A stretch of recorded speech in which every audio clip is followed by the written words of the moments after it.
आज थर्मोडायनॅमिक्सचे MCQ solve करूया. First MCQ, the temperature of system decreases in an adiabatic आणि आयसोथर्मल अशा दोन वेगवेगळ्या कंडिशन्स आहेत ऑप्शनमध्ये, आणि कॉम्प्रेशन आहे का एक्सपान्शन आहे असा व्हेरिएशन त्याला दिलंय.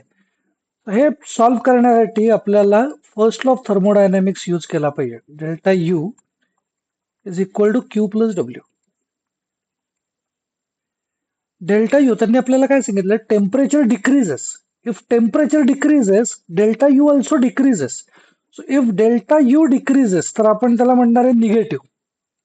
Delta U is negative. Okay, जर डेल्टा यू जर निगेटिव्ह झाला तर आता पुढचं कन्सिडर करू. एडियाबॅटिक कंडिशन असेल तर Q is equal to zero आलं पाहिजे. म्हणजे याचा अर्थ होत असतो डेल्टा यू जर निगेटिव्ह असेल तर it will be equal to plus W. Plus W याचा अर्थ होत असतो हे work is done on the system, कारण इट इज पॉझिटिव्ह, म्हणजे हे कॉम्प्रेशन आहे.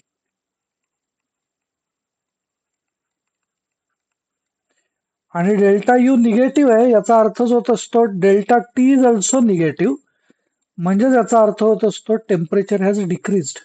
याचा आन्सर एडियाबॅटिक कॉम्प्रेशन आलं पाहिजे. सिमिलर क्वेश्चन आहे, in an isochoric process the increase in internal energy is equal to heat absorbed का equal to heat evolved, work done and sum of heat absorbed and work done. परत एकदा या केसमध्ये first law of थर्मोडायनॅमिक्सच apply केला पाहिजे.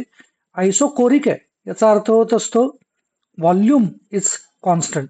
मग आता आत्ताच जर इक्वेशन अप्लाय करायचं झालं तर मी इथं वरती दाखवतो फक्त. Delta U is equal to Q plus W. W म्हणजेच मायनस पी डेल्टा व्ही. जर आयसोकोरिक प्रोसेस असेल तर त्याच्यामधला हा delta V equal to zero आहे, हा पार्ट झिरो आहे. हा जर झिरो असेल तर पूर्ण मायनस पी डेल्टा व्ही पूर्णच झिरो होऊन जाईल. याचा अर्थ होत असतो आपल्याला काय मिळणार आहे, तर delta U is equal to Q. Delta U is equal to Q याचा अर्थ होतो, आणि ती सुद्धा क्यू पॉझिटिव्ह आहे. डेल्टा यू इन्क्रीज जर घेतला याचा अर्थ ते प्लस घेतला पाहिजे. तर plus delta U is equal to plus Q, म्हणजेच हीट ऍब्सॉर्ब झालेली असली पाहिजे. So it is equal to heat absorbed. Next व्हिडिओमध्ये आपण नेक्स्ट एमसीक्यूज बघूयात.